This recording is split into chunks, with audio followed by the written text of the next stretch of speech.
Assalamualaikum at magandang araw. Kaninang umaga, dumaan dito sa amin yung mga nagtitinda ng mga gulay. Isa sa mga paninda nilang ginugulay ay itong murang langka. Bali itong nakalagay sa supot ay 1 kilo nagkakahalaga ng 30 pesos. Naalala ko dati 15 pesos lang to nung mga nakaraang taon, pero ngayon ay sobrang mahal na. Sa totoo lang, bumaba pa to. Nung nakaraang taon na bumili ako nito ay 50 pesos per kilo.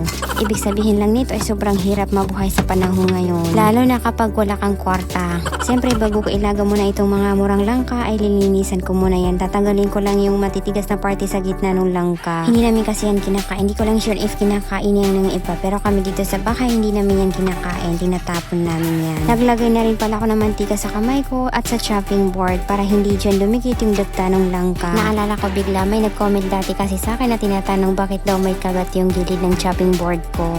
Ganito kasi, naghihiwa ko ng malalaking bangus tapos malaking kutsilyo yung gamit ko nung time na yon. Manipis lang naman kasi itong gamit kong cutting board, kaya naman nung natama ng kutsilyo yung gilid, ayun na broken. May isa naman akong cutting board, yung white, makapal yun. Yun nga lang, bibihira ko lang gamitin, gawa ng madali lang kasing madumihan. Bali, ang lutong gagawin ko nga pala dito ay adobuhin ko na lang. Hindi ko na to gagataan or lalagyan pa ng sapal ng niyog. Nung matapos ko na malinisan itong langka, ay diretso ko na inilagay dito sa may kaldero dahil ilalaga ko muna yan bago ko yan gawing adobo mamaya. Para mas mabilis kumulo, lumambot at maluto itong langka ay mainit na tubig yung inilagay ko dyan. At saka ko yan tinakpan. Naghiwa na rin ako ng mga gagamitin ko gaya ng bawang at sibuyas. Dinamihan ko na rin yung ginamit kong bawang, tapos kalahating sibuyas lang yung ginamit kong sibuyas dahil kakunti lang yung sibuyas namin dito sa bahay.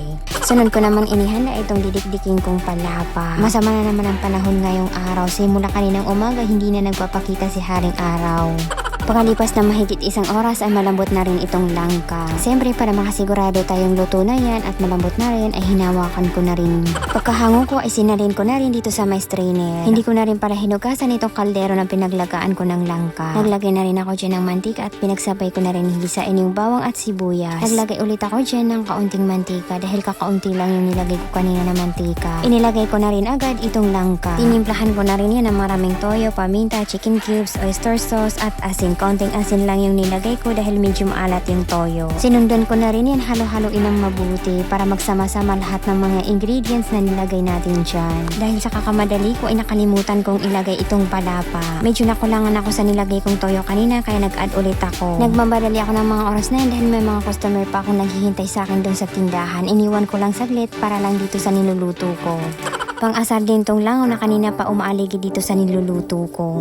Kanina naman ay wala akong nakitang langaw dyan. Nag-add na rin pala ako ng 1 cup water dito sa niluluto kong adobong langka bago ko tinakpan. Pagkalipas ng ilang minuto ay binalikan ko na rin itong niluluto ko dahil wala ng ilaw. Okay lang yan dahil naluto na rin naman itong niluluto ko. Naglagay na rin ako ng suka. Tuloy-tuloy pa rin naman yung pagkakaluto nitong niluluto kong adobong langka dahil mainit pa tong lutuan. Bali, lulutuin ko naman yan ulit pag bumalik na yung ilaw. Mga bandang alas 6 ng gabi ay naisipan ko na rin kumain ng hapunan. Hindi pala ako ditong dinikdik na palapa na makasamang ulo ng tamban at piniritong tamban. Yan kasi yung inulam ko kaninang tanghali at hindi ko naubos.